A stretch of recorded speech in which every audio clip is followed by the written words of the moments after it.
नमस्ते दोस्तों। आज हम बात करेंगे मां का टूटा संपल बनी सत्य घटना पे।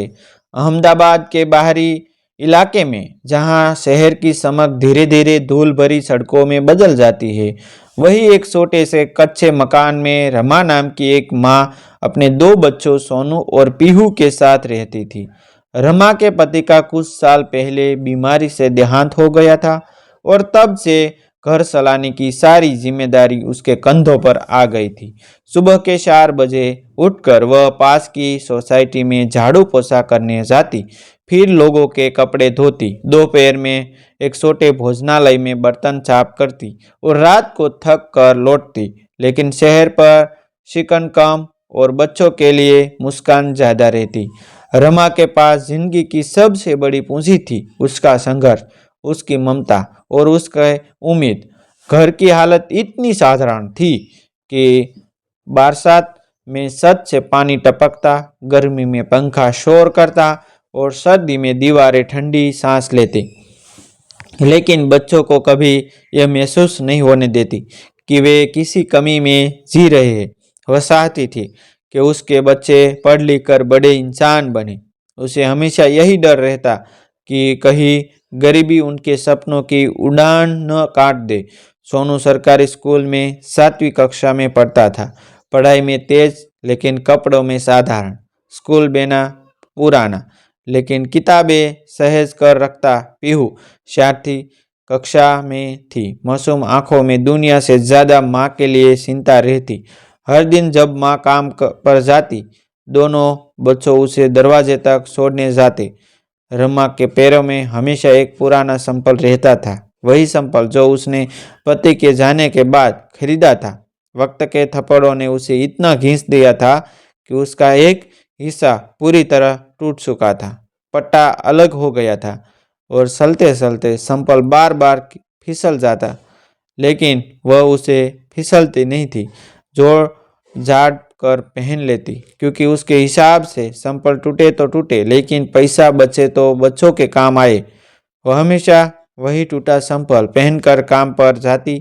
लोग उसे देखते तो कभी दया से, कभी अनदेखा कर और कभी कुछ अमीर औरतें हल्की हंसी भी हंस देती। लेकिन रमा ने कभी किसी के चेहरे की प्रतिक्रिया को अपने दिल तक नहीं पहुंचाने दिया। एक दिन की बात है, सुबह सुबह रमा बच्चे के लिए स्कूल टिफिन तैयार कर रही थी। उसने दोनों के टिफिन में आलू के परोठे रखे, साथ में थोड़ी सी चटनी और गुड़ का छोटा टुकड़ा। उसने प्यार से टिफिन बंद किया और बच्चों को देते हुए कहा, पेट भर कर खाना, पढ़ाई ध्यान से करना, मैं शाम को जल्दी लौट आऊंगी। बच्चे रोज की तरह माँ को दरवाजे तक छोड़ने आए। तभी पीहू की नज़र माँ के संपल पर पड़ी। वह फट चुका था, किनारे से घिसा हुआ और पट्टा साधा अलग लटक रहा था। उसने धीरे से माँ का हाथ पकड़ा कर कहा, माँ ये संपल। रमा ने तुरंत बात काट दी और मुस्कुरा कर कहा, अरे ये तो फैशन है, आजकल फटी चीजें ट्रेंड में है। सोनू ने माँ की आंखों में झोंका। उसे समझ आ गया कि यह ट्रेंड नहीं, मजबूरी है। माँ के निकलते ही दोनों भाई बहन चुप हो गया। स्कूल का समय हो चुका था। वे निकल पड़े, लेकिन मन भारी था। स्कूल पहुंचकर सोनू पूरे दिन बेचैन रहा। क्लास में ध्यान किताब पर कम और माँ के पैरों पर ज्यादा था। पीहू भी सहेलियों के साथ खेलते हुए थी, खोए खोए थी सी रही थी। छुट्टी हुई तो दोनों घर की ओर तेज कदमों से लौटे। रास्ते में धूप तप रही थी, सड़क गर्म तवे जैसी थी। सोनू के पैर में भी पुराना संपल था, लेकिन वह उसे महसूस नहीं कर रहा था। उसे सिर्फ माँ के टूटे संपल की तपन महसूस हो रही थी। घर पहुंचते ही उसने गुल्लक निकाली। गुल्लक में कुल 87 रुपये थे।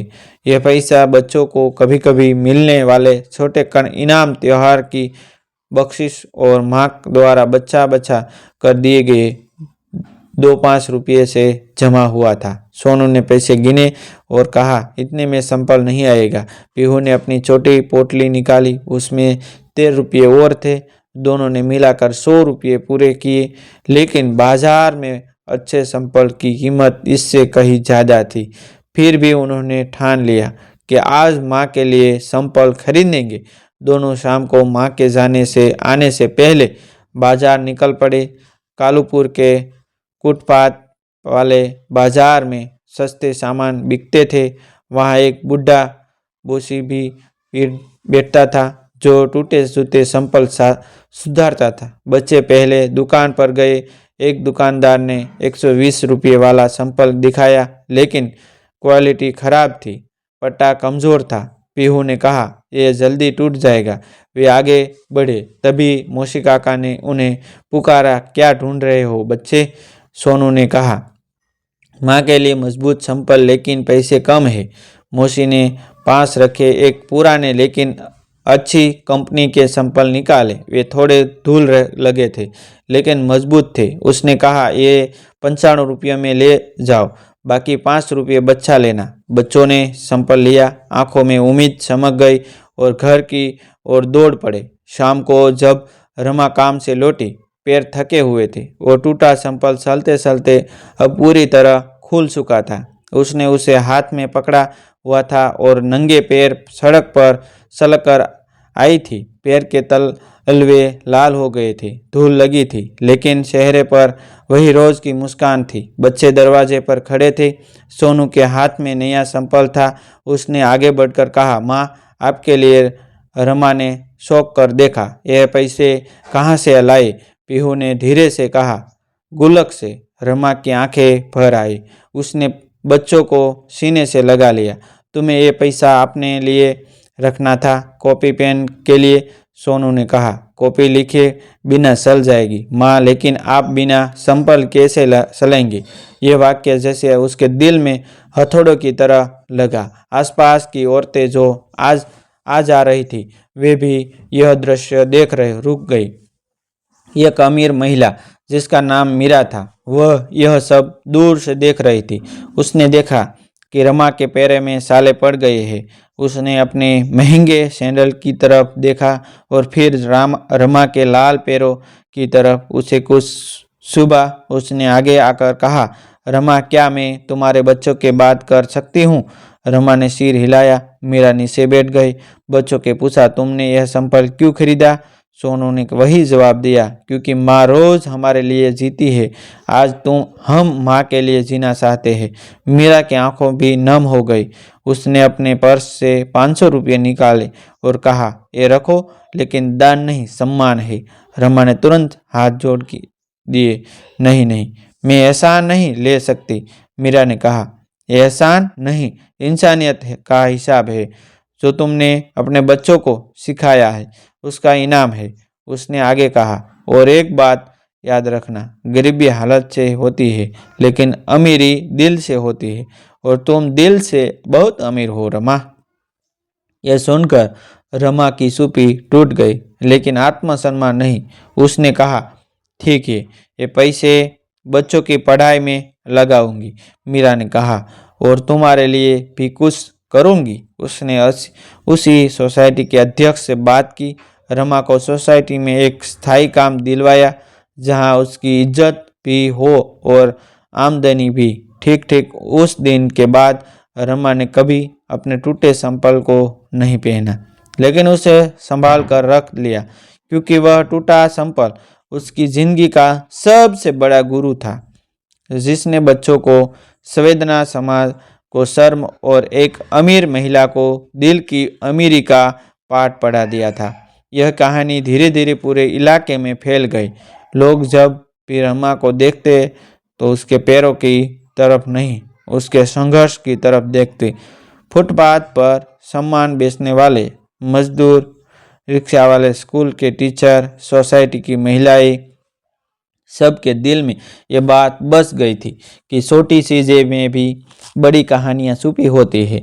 एक टूटा संपल सिर्फ रबर का टुकड़ा नहीं होता, वह कभी कभी समाज का आईना बन जाता है, जो बताता कि इंसान की कीमत उसके जूते से नहीं, उसके कदमों से तय होती है। उसे दिन सोनू और पीहू ने न सिर्फ माँ के लिए संपल खरीदा था, बल्कि पूरे समाज के लिए सोच बदलने का पहला कदम भी रखा दिया था। और यही कदम आगे चलकर उनकी जिंदगी का सबसे मजबूत आधार बनने वाला था, क्योंकि जो बच्चे अपनी माँ के टूटे संपल में भी भगवान का आशीर्वाद देख ले, वे एक दिन अपनी मेहनत से पूरी दुनिया के दिल लिए मिसाल बन जाते हैं। उस दिन के बाद रमा की जिंदगी भले ही धीरे धीरे बदलने लगी थी, लेकिन असली बदलाव उसके बच्चों और समाज की सोच में आया था।